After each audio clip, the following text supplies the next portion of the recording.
ज्यांनी मंगळवेढाकरांच्या घराघरामध्ये आपुलकीचं प्रेमाचं नातं निर्माण केलं ते आपल्या आबी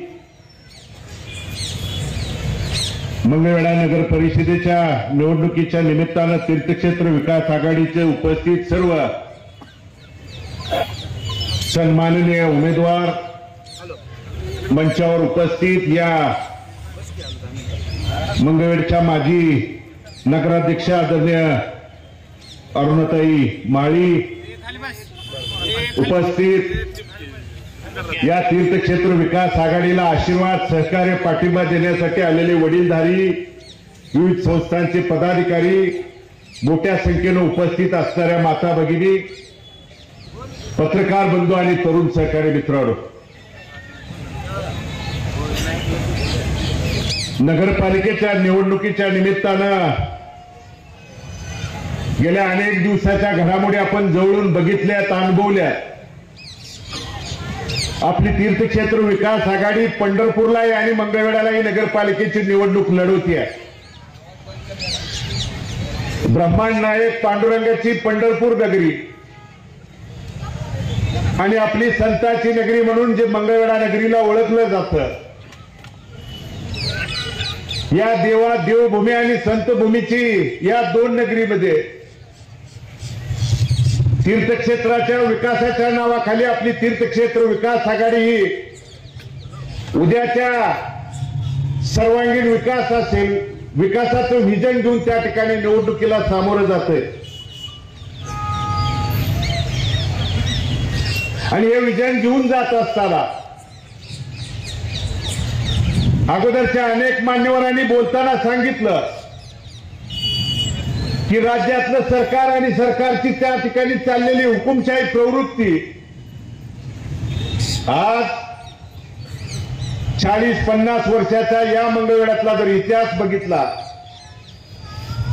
तर मंगळवेढचा नगरसेवक पदाचा उमेदवार असेल, नगराध्यक्ष पदाच्या उमेदवाराला जर त्यांच्याकडून पालकमंत्र्याला जर मुलाखतीला यावं लागत असेल, विचारायला यावं लागत असेल, तर याच्यासारखं दुर्दैव त्या ठिकाणी कुठलं असू शकतं.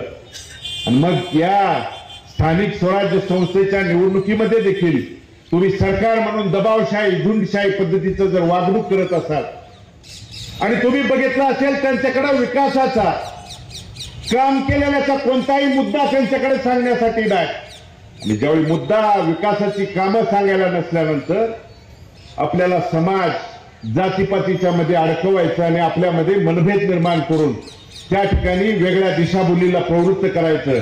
परंतु मी विनंती आपल्याला या ठिकाणी करायला आलोय की उद्या आपल्या तीर्थक्षेत्र विकास आघाडीच्या आपल्या नगराध्यक्ष पदाच्या उमेदवार आदरणीय आबींनी सांगितलं की मी कशा पद्धतीनं काम करू शकते, या भागाचा विकास त्या ठिकाणी करू शकते. एकीकडे दुसरीकडचे उमेदवार पुढच्या उमेदवारांनी येऊन सांगावं तुम्हाला ज्यावेळी या मंगळवेढ्याच्या नागरिकांनी काम करायची संधी दिली त्यावेळी तुम्ही काम करायचं सोडून ठेकेदारी मक्तेदारी एकमेकाची अडवणूक करणं, पिळवणूक करणं एवढंच काम गेल्या अनेक वर्षाच्या काळामध्ये त्या ठिकाणी केलं. एकीकडे महिलांचा सन्मान करता म्हणून तुम्ही सांगता आणि मग दुसरीकडे मला तुम्हाला आपल्या माध्यमातून प्रश्न विचारायचा आहे. या मंगळवेढच्या अगोदरच्या गेल्या 5 वर्षाच्या विद्यमान नगराध्यक्षा या ठिकाणी मंचावर उपस्थित आहेत. त्यांच्या अगोदरच्या आदरणीय अरुणाताई दत्तू त्या ठिकाणी होत्या.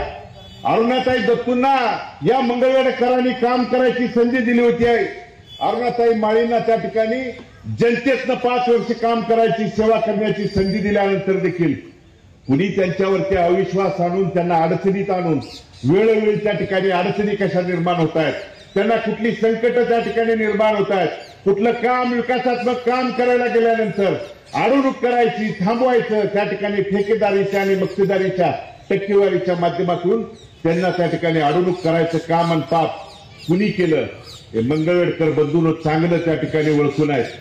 आणि म्हणून सगळ्या मंगळवेढकरांनी एक नाव त्या ठिकाणी ठेवलंय, चंगू आणि मंगू. माता भगिनींना हे नाव माहीत नसेल, जरी आपल्या कुटुंबात गेल्यानंतर तुम्ही फक्त विचारा चंगू आणि मंगू कोण आहेत. आणि म्हणून जर आपल्याला ही संधी आली आहे बंधूंनो हे चंगुल मंगू जर बाजूला सारले तर त्या ठिकाणी हा विकासातला अडथळा जर बाजूला सारायचा असेल तर उद्याच्या 2 तारखेला तुम्हाला तीर्थक्षेत्र विकास आघाडीच्या पाठीमागे खंबीरपणे उभं राहण्याची गरज आलेली आहे. कारण या चंगून आणि मंगून आरोग्याचा ठेका यांच्याकडे समाजामध्ये महापुरुषाच्या पुतळ्यांच्या नावानं देखील राजकारण करणारी ही प्रवृत्ती समाजातल्या तरुणांची डोकं भडकवायची, समाजातल्या तरुणांची डोकं भडकवायची. 6 महिन्यापूर्वी एक भूमिका, स्वार्थाला की दुसरी भूमिका, स्वार्थाला की त्या ठिकाणी उद्या कोणतीही भूमिका घेण्यासाठी हे मागे पुढे बघणार नाहीत. म्हणून आरोग्य असेल वेगवेगळ्या भूमिकेतनं त्या ठिकाणी ठेकेदारी घ्यायची आणि मंगळवेढाकरांना लुबाडण्याचं काम या ज्या चंगू मंगूनं केलंय ते चंगू मंगू जोपर्यंत आपण बाजूला खड्यासारखं सारत नाही तोपर्यंत आपल्या शहराचा विकास मंजूर त्या ठिकाणी होणार नाही. आणि म्हणून तीर्थक्षेत्र विकास आघाडीच्या उमेदवारांची ओळख तुम्ही त्या ठिकाणी इथल्या नागरिकांनी बघितली. नव्या आणि जुन्या बहुतांश 60-70% यातले उमेदवार नवीन आहेत. तुमच्यासाठी काहीतरी करायचं विजन आहे, तुमची सेवा असेल, मग त्या भागातल्या प्राथमिक आज मूलभूत गरजांना देखील इथला नागरिक त्या ठिकाणी वंचित आहे. लाईट विजेचा असेल, त्या ठिकाणी घरकुलाच्या प्रश्नाच्या बाबतीत असेल, आमच्या ज्या महापुरुषांच्याकडे आम्ही त्या ठिकाणी प्रेरणेनं बघतो त्या महापुरुषांच्या पुतळ्यामध्ये देखील तुम्ही जर राजकारण आणणारी जर प्रवृत्ती असेल तर बंधूंनो आज एकवटणं काळाची त्या ठिकाणी गरज आहे. आज पुढचे सरकार म्हणून आपल्यावरती वेगवेगळ्या शेतकऱ्यावरती, नागरिकांच्यावरती, माता भगिनींच्यावरती अन्याय अत्याचार करण्याचं काम त्या ठिकाणी करतंय.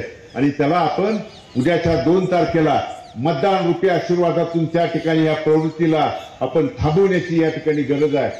आपल्याला अडचणीत आणण्यासाठी काय काय प्रकार केले जात आहेत आपण बघतोय. चिन्ह वाटपाच्या वेळी अडचणी, फॉर्म भरला की त्या ठिकाणी नवीन अडचणी, चिन्ह एकत्रित मिळू नये म्हणून राज्याचा पालकमंत्री, जिल्ह्याचा किंवा राज्याचे मंत्री जर त्या ठिकाणी हस्तक्षेप करत असतील तर भविष्यात लोकशाही जर जिवंत ठेवायची असेल, महामानव डॉक्टर बाबासाहेब आंबेडकरांनी आपल्याला घटनेतला जो दिलेला अधिकार आहे, मत मागायचा असेल, मत मांडायचा अधिकार त्या ठिकाणी असेल किंवा मतदान रूपी आशीर्वाद देण्याच्या अधिकारावरती देखील जर आपण आता जागृत नाही झालो तर भविष्यात मतदान देखील बंधून त्या ठिकाणी होणार नाही. कदाचित ही प्रवृत्ती फोपावली तर निवडणुकीचा आदेश आणि निवड झाली म्हणून देखील त्यांचा आदेश त्या ठिकाणी होईल. अशी प्रवृत्ती थांबवण्यासाठी उद्याच्या 2 तारखेला आपल्याला सगळ्याला एकत्रित येऊन त्या ठिकाणी हा लढा उभा करावा लागेल. आणि तीर्थक्षेत्र विकास आघाडीचं मी बंधूंनो यशाचं गमक त्या ठिकाणी तुम्हाला सांगतो. 2011ला या तीर्थक्षेत्र विकास आघाडीवरती त्या ठिकाणी पंढरपूरला यश संपादन केलं होतं. पंढरपूरला देखील विरोधकांची एक जागा 2011ला त्या ठिकाणी बिनविरोध झाली होती आणि तीर्थक्षेत्र विकास आघाडीने यश त्या ठिकाणी बहुमतानं संपादन केलं होतं. यावेळी सुद्धा पंढरपूरला तीर्थक्षेत्र विकास आघाडीला त्या ठिकाणी सामोरं जात असताना माझी अर्धांगिनी म्हणून ज्या ठिकाणी सुखदुःखामध्ये, प्रतिकूल परिस्थितीत, सुखदुःखाच्या प्रसंगी त्या ठिकाणी खंबीरपणे उभं राहिले की त्या ठिकाणी तिथं नगराध्यक्ष पदाची उमेदवार आहे आणि इथं माझी त्या ठिकाणी आई नगराध्यक्ष पदाची उमेदवार आहे. तिथं देखील एक जागा बिनविरोध यावेळी देखील झाली आहे. म्हणजे तिथला 2011 प्रमाणे यशाचा मार्ग त्या ठिकाणी मोकळा झाला होता. मला इथली धाकधूक होती पण 2-2.5 वाजता मला समजलं इथली पण एक जागा बिनविरोध झाली आहे. मग म्हणलं इथली पण त्या ठिकाणी तीर्थक्षेत्र विकास आघाडीचा यश नक्की आहे. त्याच दिवशी त्या ठिकाणी मी सांगितलं. आणि म्हणून तीर्थक्षेत्र विकास आघाडीचं जे हे देवभूमी आणि संतभूमीचं अखंडपणानं नातं हे आज निर्माण झालं नाही, गेले अनेक शेकडो वर्षाचं नातं. इथला वारकरी असेल, इथला पाईक त्या ठिकाणी पांडुरंगाच्या श्रद्धेपोटी, प्रेमापोटी त्या ठिकाणी धावून जातो, आशीर्वाद त्या ठिकाणी घेतो. माझ्या कुटुंबावरचं दुःखाचा प्रसंग बाजूला सार, सुखाचा त्या ठिकाणी आण, ही भूमिका ज्या पांडुरंगाला साकडं घालतो त्या पांडुरंगाला आणि या दामाजी पंत आणि गैदीव साहेबांच्या चरणी त्या ठिकाणी नतमस्तक होऊन तुम्हाला विनंती करतो. कारण आपल्या मनामध्ये मतभेद, सामाजिक तेढ निर्माण करण्याचं काम आहे येणाऱ्या आठवडाभरात त्या ठिकाणी केलं जाईल. समाजात विभागणी करण्याचं काम आणि पाप पुढच्या लोकांच्याकडून केलं जाईल. पण इथला समतेचा समानतेचं भूमिका मांडणारा आपला मंगळवेढा नगरी आहे. आणि या मंगळवेढा नगरीमध्ये दामाजी पंत अशी संतांची भूमिका, संतांची त्या ठिकाणी आपण आशीर्वाद घेऊन असेल किंवा गैबी साहेबाच्या उरसाच्या वेळी देखील तेवढ्याच नम्रतेनं अंतपूर्वक त्या ठिकाणी नतमस्तक होतो. आणि म्हणून आम्ही सामाजिक तुमच्या भूलथापाला कधीच बळी न पडता उद्या आपल्या या तीर्थक्षेत्र विकास आघाडीच्या पाठीमागे आपण त्या ठिकाणी खंबीरपणे उभं राहावं. परवा दिवशी सकाळी आपल्याला ते चिन्ह मिळणार आहे.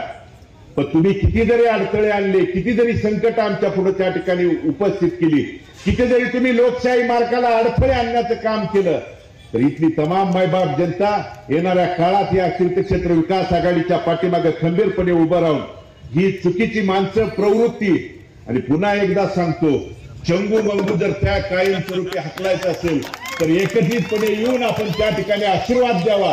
या दिलेल्या आशीर्वादाला त्या ठिकाणी उद्याची 5 वर्ष तुमचा सेवक म्हणून आदरणीय आबे असतील, सर्व त्यांच्या सोबत जाणारे नगरसेवक प्रामाणिकपणे काम करतील, एवढीच विनंती आपल्या सर्वांना करतो आणि मी माझं मनोगत थांबवतो. धन्यवाद. जय हिंद, जय महाराष्ट्र.